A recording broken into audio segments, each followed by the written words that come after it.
Hi, in this video, I will be covering the end-to-end machine learning cycle at one go. So in my previous video, you have been seeing me covering the individual components of machine learning lifecycle, but I thought I will use this video to show you the end-to-end lifecycle at one go, starting from business to data understanding till the model deployment and model monitoring. With that, let's get started. So if you see this diagram, basically it's divided into the bottom part, that is what we call as a horizontal capability, and the top part, which are very use case specific. So when we say horizontal, these are a cross project capability. You don't want to build the infrastructure for each project. You don't want to create a pipeline orchestrator for each project. So basically you build these capabilities and you have multiple use cases that can come and leverage it. So to explain one component, model and application logging. So when you do an use case, right? You go through when you do an ML use case, you go through multiple iterations of model building and data pipeline and everything. So you want to log the iterations. Now, either I can create everything in my own project, Jupyter notebook or any IDE that we use and then log the metrics. Or what I can do is I can provide this as a capability where they can just come and import a package and then start logging it. What this does is this accelerates the ML lifecycle. So what we call in the bottom is kind of an horizontal capability, which is used cross project, across multiple use cases. On the top is where a machine learning lifecycle looks like. So this is very specific to an business use case. Say if I have a use case of fraud detection, my fraud detection use case will have its own life cycle of it. Say it's a use case for churn reduction, my churn reduction will have a life cycle of it, right? So let's get started from the left hand bottom, from the problem identification, and let's go all the way till the end. The very first step, right? And again, it's across the enterprise is the problem identification, right? ML is not a solution for everything. If you can do something without machine learning, that should be it. You must not really come to an machine learning or an artificial intelligence project at all. The easier the solution is better, right? But assume like you have a problem and you want to use ML. So what are the scenarios you want to use ML? First is check for scenarios where you want to scale, right? Say you are an insurance company, right? And you underwrite customers. And if you are going to underwrite 100 customers a day, maybe you can have one or two people to really underwrite it. You don't really have to build an AI solution for that. But think if you're a company where you are underwriting thousands of customers, right? You might need some solution that can scale, right? That can be very fast, that can provide instant output to the end users, right? So basically you need to identify a problem where you can scale. It can be a problem where your existing rules engine has become very complex to manage, right? That ant coding has become impossible because of your data pattern. Your data is getting more and more complex. You are tapping onto a lot of external sources, right? Those are the other scenario where you may have to think of introducing machine learning. Or it can be critical to your business, right? You have to you have a lot of competitive pressure to innovate yourself. So that can be one of the reasons. So once you identify your problem, you prioritize the problem, and you pick an ML use case you want to execute. And for that ML use case, you start all the other cycle, starting from the business understanding. So the very first step for an ML project after you identify a problem is an business understanding. So business understanding is where you define and frame a business problem, right? If it's an existing business process, you try to understand how the business process works. What are the touch point of the business process, right? Say I am a credit card underwriter. I see, okay, my application comes in through a web and it comes to my system, and my system has bunch of rules, right? And what does the rules do? How does it execute? What happens like if I'm not able to decision online? Do I go to offline review of the application? So you need to understand this end-to-end business process. That is in the business understanding space. Now the business understanding is also where you understand your business objective. What is your objective of this particular ML use case? So when I say objective, when I'm underwriting a customer, the credit card example I gave, I want to make sure I underwrite customers who have ability to pay. You will not default, right? So that is my business objective. Now my business objective can also be, I want to ensure, I want to detect fraudulent customers who come and open an account with the intention to not pay over time, right? So my intention can be to reduce risk and at the same time increase revenue, right? There can be multiple objective also. Now at this stage, don't confuse algorithmic objective to business objective. Your business objective must be plain and simple in business terms. I want to increase my revenue. I want to reduce my fraud. I want to kind of enhance my customer experience. Not I want to reduce the loss of mean square error or whatever it is. Not the algorithmic objective. This is a pure business objective. Now, once I have a business understanding, right, and business understanding is also a place where we define the success criteria of the ML project, right? The success criteria can be based on what we are currently doing. Say currently I'm executing a rules engine and I feel it's 70% accurate, and I can define, okay, I 70% accuracy is not enough. I want to kind of see what better I can get. It can be benchmark against some industry. So in case of like credit card underwriting, there may be industry benchmark of 80% accuracy, right? So basically you are seeing between the 70 to 80% what exactly you are gaining, right? For implementing this ML solution, and that's where the return of investment comes into play. So basically between the 70% to 80%, you are increasing the customer acquisition by 10% and reducing the default rate by 20%, which accounts to like $10 million, and the project cost you $5 million. Then you have a return of investment as starting as 1 year or 2 year. But say you are executing an ML project that's going to cost you $5 million and the cost of saving only is $1 million. So you need to see whether this project is really viable in a longer term, and does it give you a business advantage to really take it forward, right? So that's where the business understanding phase really helps, right? Next, you go to data understanding. Now you know the business understanding, you know the business process, you see the data footprints against this business process, right? So what we do is we gather knowledge on where data originates from, right? Where the data is coming from and how it gets processed in between. It can be a rules engine or it can be a completely new business process also you're trying to understand. It's pretty much possible. So you need to think about how the data will get processed in that scenario, and what decisions are currently made or what decisions are going to be made, and how the action is delivered to the end users.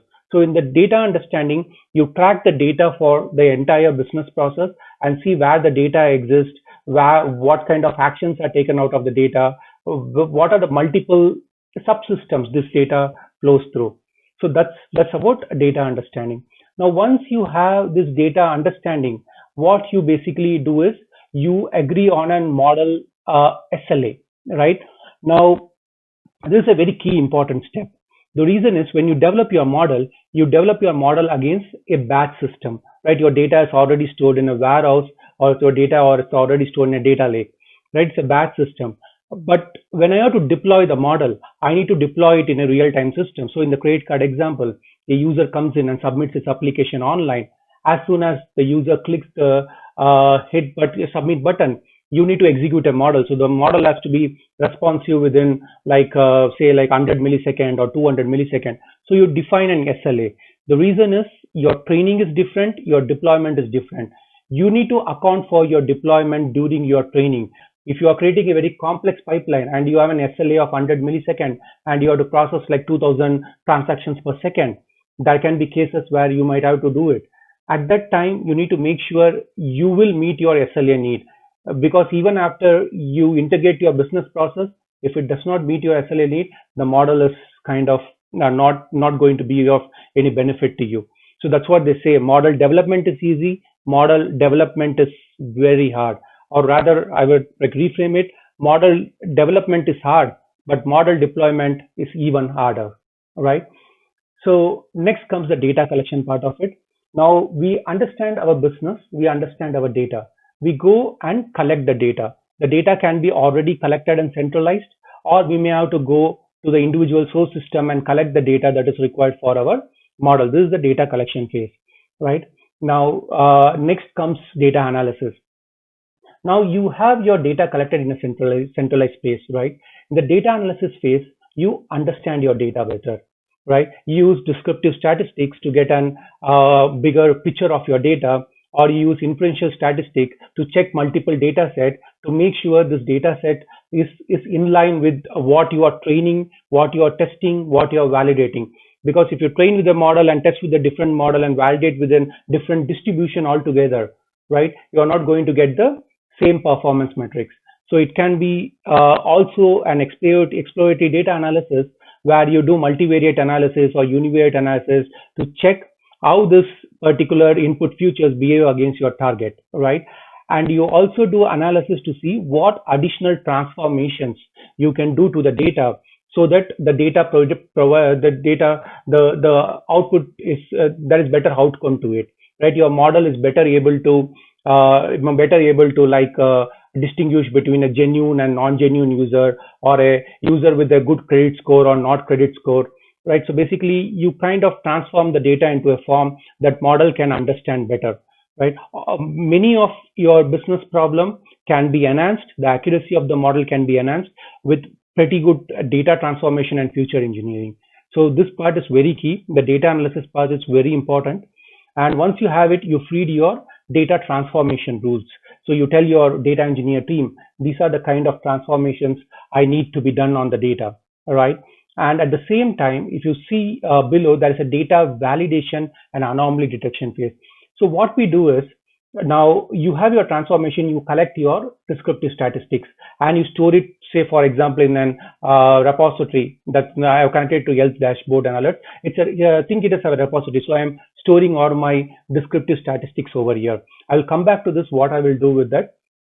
Now, once I have my data transformation, the data analysis phase also is an input to the ML team, that is your machine learning engineer team, who derives additional features out of it. They further do they do further analysis on the data and they create features over there. Once the features is created and once the transformation is available, you train your model, right? You initially create a baseline model to see how the data responds to it. So basically, you have some baseline metrics, and then you kind of keep increasing the complexity of the model, or increasing testing with various algorithms, and see how this particular data set responds to different algorithms, right? You also do hyperparameter tuning to do the right hyperparameter selection. You kind of also do k-fold validation or cross validation to see which is the best model that you need to pick. You also do future selection. So all this happens in the model training and basically in the model training phase. So once your model is trained, you're done your feature selection, you're done your hyperparameter tuning, you're done your best algorithm selection, you go to model evaluation and validation. You take an out of time data set that the model has not seen, and then you evaluate the model and check whether the trained model is basically performing with an unseen data set or even with an future in time data set, right? So this is pretty important because the model may overfit your training data. You need to make sure you are kind of removing any bias in your trained model and everything, and that's where the model evaluation and validation phase comes phase. And all of this process is completely iterative. It's not like you move forward to print. Sometimes you may have to go and collect additional data. Sometimes you may have to do more analysis on the data. You may run multiple iterations of your model training with new features added, new feature engineering done. Each of these are completely iterative process. Even though I have shown only one iteration, but each of the components are completely iterative. Now you have a model in place. So basically, you also develop your model explanation component. It can be a local explanation where you do an instance level explanation. So future, you get a serving input. You need to make sure, okay, you produced a score. You also want to make sure which attribute contributed to the score, right? So you are providing kind of an explanation to your each and every input inference point, right? Or it can be a global explanation. It can be just like a future importance over here, right? Now you create this, then you deploy your model. Now coming back to the SLA, right? Now you may have sometimes you may have to run your model batch nightly, right? You can take the same component and just schedule it nightly, but sometimes you may have to deploy it in the edge of the device, which is like an IoT device, and these are like low power, low consumption device. And Python may not be the best framework, or R may not be the best framework. Sometimes you may have to convert into C or Java, right? That is one aspect of it. Now, sometimes you may have to kind of respond in 100, 200 millisecond. You can just Flask it and deploy it as an REST service on a container platform, on an container orchestrator platform like Kubernetes. There are multiple ways of deploying it. I will be covering it in the detailed session. But for now, model deployment, it's not going to be what you get out of training. You will be able to deploy it as it is. You need to think about model deployment way ahead. You need to involve your software engineering team so that they are better prepared to deploy as per your system requirement and business process integration need. Right now, once the model is deployed, you start monitoring your model. Your model is very probabilistic, right? And in some kind of rapid business scenario change, your model can completely be non-performant. It may be just throwing out garbage score. So you need to make sure you continuously monitor your model, right? And that's where the two component model drift analysis and data drift analysis come into play. So what we do, I spoke about the data validation component that feeds into an dashboard system, or an that feeds into an health dashboard and a reporting system, which has a repository. So you collect descriptive statistics on each of the future the final model was trained on, and those futures you kind of persist the distribution over there. And in the data analysis drift phase, you compare the incoming data distribution that is coming in the real world, in the serving world, against the one that is stored. And if you see that the distribution is completely different, there may be some difference, that's fine, you need to set a threshold. If you see it's completely different, then that means your incoming data is drifted. Now you need to go back and do analysis why your data is drifted. It can be due to an incoming system error, or it can be really your business scenario has changed, right? So that's why you do a data drift. Your model drift is when you train and evaluate your model, you store your score distribution, model score distribution, and you compare it against the real world model score distribution. So all this comes part of a model monitoring. And what you do is you feed into a system that can continuously report and give output to a business user. See, the business does not understand the accuracy, recall, precision. So they need that KPIs. And those are the KPIs you define in your dashboard, talking about how the model is performing, how the incoming data is stable, and also more specifically going into the business KPIs on, okay, how much dollar amount did I save, how much this translates into revenue increase, right? So it's kind of a DevOps layer for the technical team. It's an information layer for the business team, right? So this kind of the end-to-end model development picture. I have one more slide where I will to talk about the different roles that comes into play. So model development is not only an ML engineer or a data scientist activity. There are multiple players that get involved to make this project successful, make this project more scalable, and to generate a business value that is pretty consistent, right? When I say consistent, if you don't have the right team, you may end up in a spaghetti model code, which even you deploy it, it's very difficult to maintain over time. So you're not going to get any business value out of it. So basically, there are 4 different categories. The data engineering team is predominantly involved in the data collection, data transformation. They organize the data. They kind of create future engineering based on input from the data analyst and the machine learning engineer, right? The data analyst kind of does the data analysis work. They do the data validation across your multiple data set. It can be trained, test, out of validation data set. They do the drift analysis, both model drift and data drift analysis, and they also provide input for future engineering. They provide the data cleansing rules or anomaly rules or whatever it is, right? The ML engineer predominantly works on future engineering. They work on model training, they work on model validation, and they work with the software engineering team and the data engineering team for the model deployment process, right? Because your pipeline has to come together, and that is the data engineering. Your model has to be deployed in a scalable environment, that is software engineering. A machine learning project becomes a software engineering project after it is trained. So the characteristics is very similar to any software engineering project. So that's what I said. Everybody has a role in this play. And finally, the software engineer helps in it's a software engineer, DevOps, or a BI engineer, depending on the complexity of the need. They help in model deployment, they help in model monitoring, they create dashboards, they monitor the dashboards, and they set up the alerting system. And that's about it. I'll be covering each of the component in more detail, but this just to give an end-to-end walkthrough of the machine learning process. Thank you.